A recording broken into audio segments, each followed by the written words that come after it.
Florida Governor Ron DeSantis under increased scrutiny over millions of dollars supposed to be used to help struggling families, instead diverted to political committees set up to help the governor further his political agenda. CBS News has learned that $10 million meant for taxpayers was instead sent to the Hope Florida Foundation, a nonprofit originally created to support First Lady Casey DeSantis' signature program, which was called Hope Florida.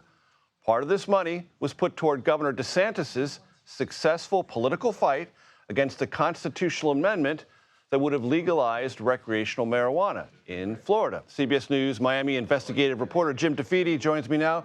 Jim, I'm always happy to see you. You are so dialed in on so many things in Florida. This story has some complexities to it, so gently, if you'd be so kind, walk our audience through the complexities and the questions. All right, so here's what I can basically say is that the state of Florida learned that they were being overbilled for Medicaid and that they were owed $67 million.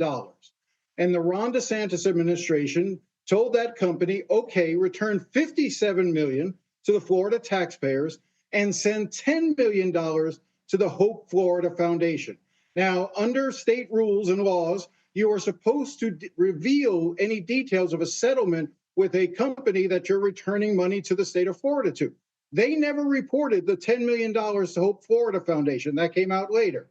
From there, within days of the money going into the Hope Florida Foundation, a nonprofit, the money was then diverted to two political committees that then transferred the money to a third political committee, Keep Florida Clean, which was being run by then Governor Ron DeSantis' chief of staff, James Uthmeyer, who today is the sitting attorney general in Florida.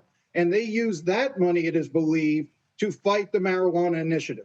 So to put it as succinctly as possible, money that should have been returned to taxpayers ended up in a political action committee controlled and designated by the governor to fight a political campaign. Jim, that was brilliant and succinct. Is it, under Florida law, illegal or unethical, either one, what you just described? That's a really interesting question, and the State House has been holding hearings.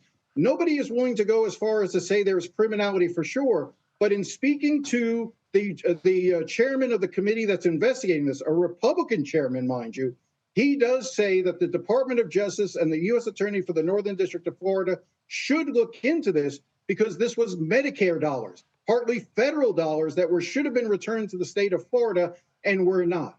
And there's a larger question here, too. Now, the governor has failed to actually address any of these issues.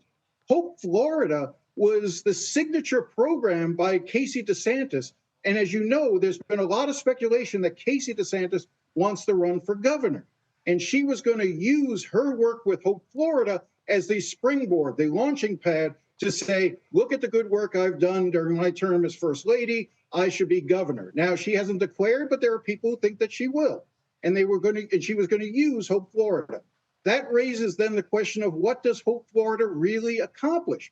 Hope Florida and the First Lady claim that 30,000 Floridians have been moved off of welfare to being helped by private charities and religious groups. However, they haven't provided any support for any of that.